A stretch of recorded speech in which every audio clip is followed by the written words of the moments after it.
बच्चों let us read the question first. Read the following statement carefully and choose the incorrect option. में बताना है यहाँ पे इनकरेक्ट ऑप्शन कौन सा है. Enzyme nitrogenase which is capable of nitrogen reduction is present exclusively in prokaryotes. Cyanobacteria such as Anabaena and Nostoc can fix atmospheric nitrogen only in a free living state. Passive movement of ions into the free space of cells usually occurs through transmembrane proteins that function as selective pores. Excess of manganese induces deficiencies of iron, magnesium and calcium. में बताना है इनमें से कौन सा incorrect है.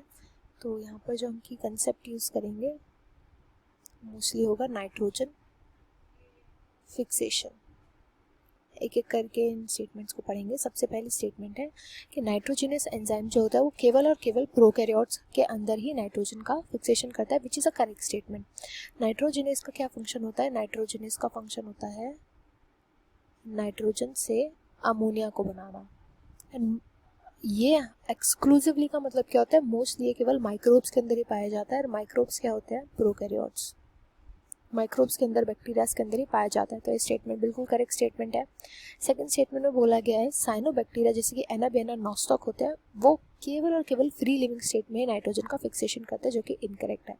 अगर हम एनाबेना की बात करें तो ये हमें मिलता है सिम्बायोटिक एसोसिएशन में विद टेरिडोफाइट अजोला के साथ.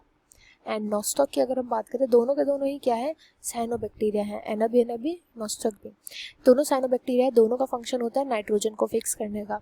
नॉस्टॉक हमें एंथोसेरोस के साथ मिलता है. सिम्बायोटिक एसोसिएशन में क्या करते हैं? वहाँ पर नाइट्रोजन का फिक्सेशन करते हैं. फ्री लिविंग स्टेट में तो मिलते ही हैं, साथ में सिम्बायोटिक एसोसिएशन में भी मिलते हैं. तो ये इनकरेक्ट हो जाएगा ऑप्शन. इसके बाद नेक्स्ट ऑप्शन में है कि पासिव मूवमेंट जब होता है आयंस का, तो देखो आयंस का जो एब्जॉर्प्शन होता है यूजुअली वाटर के साथ होता है. वाटर एंड आयंस को साथ में एब्जॉर्ब किया जाता है. अब जब इनका एब्जॉर्प्शन होता है, इनका अपटेक कैसे होता है? तो या तो एक्टिव ट्रांसपोर्ट से या पासिव ट्रांसपोर्ट से.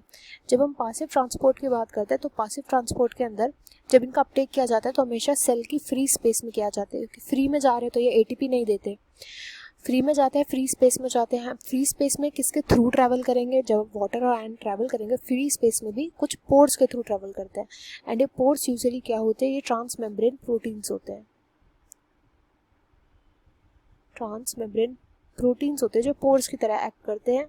एंड ये एटीपी नहीं लेते वाटर और आयन के मूवमेंट के लिए.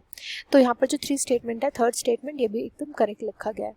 देन लास्ट फोर्थ स्टेटमेंट बोल रहा है कि मैंगनीज का जब भी एक्सेस हो जाता है तो deficiency of iron, magnesium, calcium देखने को मिलते हैं. भी करेक्ट है. मैंगनीज जो होता है, मैंगनीज जब ये टॉक्सिक अमाउंट में प्रेजेंट होता है, टॉक्सिक अमाउंट में जब ये प्रेजेंट होता है तो इससे मेनली 3 बहुत ज़्यादा मैक्रो एंड माइक्रो न्यूट्रिएंट जो होते हैं वो बहुत ज़्यादा अफेक्टेड होते हैं. मैक्रो न्यूट्रिएंट तो हो गया magnesium and calcium, and micro nutrient हो गया आयरन. ये इन तीनों के ट्रांसलोकेशन के यानी इनके ट्रांसपोर्ट में इंटरफेयर करता है, इनके एब्जॉर्प्शन में इंटरफेयर करता है. तो ये जो दूसरे पार्ट ऑफ प्लांट होते हैं उनको ये यूज़ भी नहीं करने देता. मैग्नीशियम, कैल्शियम, आयरन को सबसे ज़्यादा अफेक्ट करता है. तो ये भी करेक्ट है. यहाँ पर इनकरेक्ट था option second. I hope you understand well.